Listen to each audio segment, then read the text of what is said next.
Salam la famille, amis internautes, fidèles téléspectateurs de Nguiss Actu Sport, bienvenue dans votre chaîne qui traite toutes les actualités sportives. Nguiss Actu Sport, la chaîne qui vous ressemble et qui vous ressemble, guys. C'est le rétroviseur des disciplines sportives aujourd'hui. Nous allons encore parler sur l'actualité sportive en revenant sur les Sénégalais qui se sont illustrés, mais aussi parler sur les festins des 5 grands championnats. C'est ces sujets qui vont faire l'objet de notre vidéo d'aujourd'hui. Nguiss Actu Sport, top, c'est parti. On entame l'actualité sportive avec le championnat anglais, la Premier League. Aujourd'hui, on jouait la 8e journée avec les Mancuniers Manchester United qui renoue enfin avec la victoire.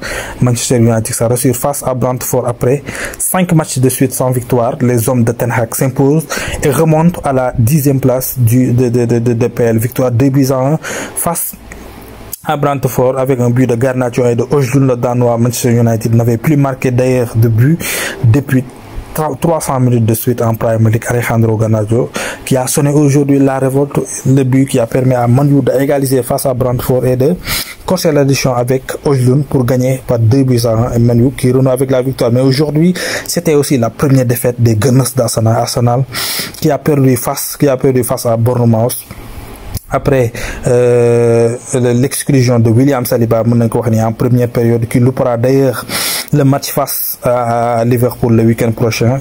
Aujourd'hui, les Gunners ont concédé leur première défaite de la saison face à Bournemouth. Bournemouth gagne Arsenal par 2-0. On quitte l'Angleterre pour aller en Bundesliga pour parler du championnat allemand avec un autre joueur qui est en train de faire une saison de dingue. Il s'agit bel et bien de l'Égyptien Omar Marmoush, buteur sur penalty sur la pelouse de Leverkusen. Le Bayern de Leverkusen d'ailleurs qui a s'imposé face à Francfort par 2-1. Et aujourd'hui, Omar Marmoush a marqué 10 matchs, 10 buts et 6 passes décisives depuis le début de la saison avec Francfort. Omar Marmoush qui est très en forme en ce début de saison. Mais aussi on va parler avant de parler de Bayern Munich, on reste sur Bayern Leverkusen. Aujourd'hui, devant leur adversaire du jour, Francfort, qui est en 4e place. Actuellement, les hommes de Xabi Alonso passent devant leur adversaire du jour, Francfort, et se place à la 4e place de la Bundesliga. Mais aussi, on va parler sur le Bayern Munich qui retrouve la victoire. Les hommes de Vincent Kompany aujourd'hui, ils ont gagné par 4-0 face à Stuttgart, triplé du buteur du top 5 européen TTC cette saison. Il s'agit bel et bien du prince Harry Kane qui a marqué un hat-trick aujourd'hui. Les Bavarois reprennent leur première place. Leipzig, moi je n'ai connu depuis lors. Actuellement, c'est Bayern Munich qui est le leader du championnat allemand. Harry Kane, qui a marqué 3 buts et Arsenal actif depuis le début de la saison avec son club. Harry Kane a marqué 12 buts en 10 matchs et délivré 5 passes décisives. On quitte en Allemagne pour parler du championnat de la Liga, le championnat espagnol. Semaine à venir pour le FC Barcelone. Ça sera très chargé pour les Blaugrana. Demain, non seulement dinañ recevoir ki nga xamné ni moy Séville, mais mercredi dinañ dajé ak ki nga xamné moy Bayern Munich. Mais le week-end prochain, ça sera le grand classico face au Real Madrid. Mais aussi, on va parler si équipe boobu nga xam ne moom lañ nar a dajeel ci classico bi mu nekk Real Madrid bi nga xam ne aujourd'hui Mbappé et Vinicius portent le Real à Vigo. 2 buts magnifiques des merengues ce soir. Les hommes de Carlo Ancelotti reviennent à hauteur du FC Barcelone qui jouera demain face à Séville. Le classico aussi la semaine prochaine. Mais aussi le Real a encore continue si lance bi nga xamné ci lañ nek 42 matchs de suite sans défaite en Liga pour les joueurs de la Maison Blanche yi nga xamné moy le Real Madrid nga xamné teglé na 42 matchs de suite sans pour autant avoir la moindre défaite fele nga xamné ni moy bir comment dirais-je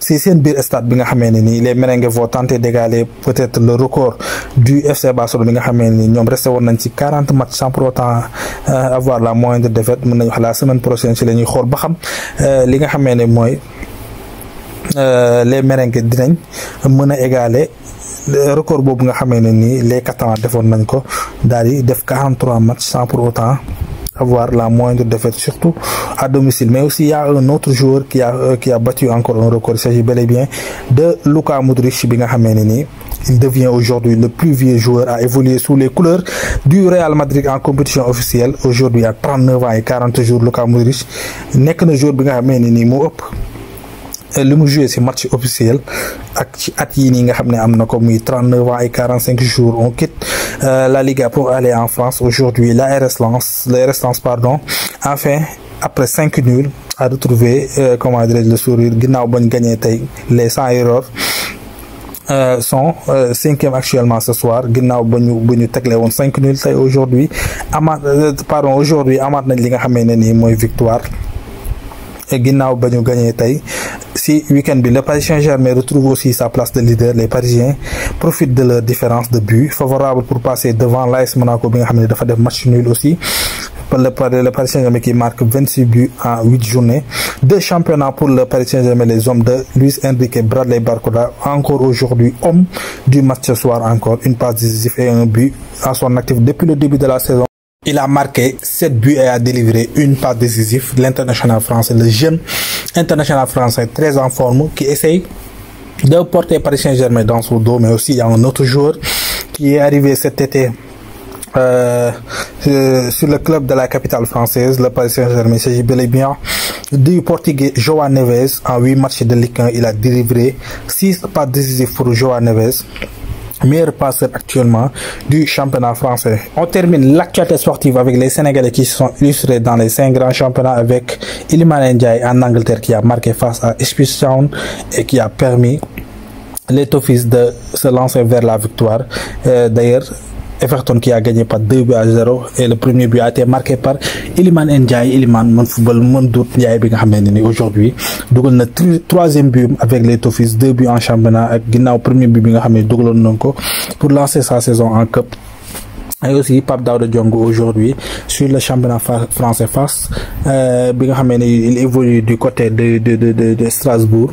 Pape Daouda Diong est prêté par équipe bi nga xamné ni moy Chelsea aujourd'hui. A marqué son premier but en Ligue 1. C'est le match bi nga xamné mi ngi doon opposition entre Strasbourg et Paris Saint-Germain. Ñaari Sénégalais ya xamné tay aujourd'hui ils ont été décisifs avec leur club. Et aussi il y a d'autres qui ont fait aujourd'hui qui ont été titulaires avec leur club. Il s'agit bel et bien de Gana Gueye avec Everton, mais aussi Mikayil Ngor Faye du côté de Rennes face ak équipe bi nga xamné ni mom la doon dajel tay muy comment dire Stade Brestois bi nga xamné ni Abdoulaye Niakhate Ndiaye aussi a été titulaire mu nek lu am solo parce que ñooñu ils font partie du relève de l'équipe nationale du Sénégal, mais aussi du football, de l'avenir du football sénégalais. C'est toujours un réel plaisir de vous servir. Continuez à liker, continuez à partager, mais continuez surtout à commenter, d'abonner et d'activer la cloche de notification pour ne rater aucune de nos prochaines vidéos. Allez, peace.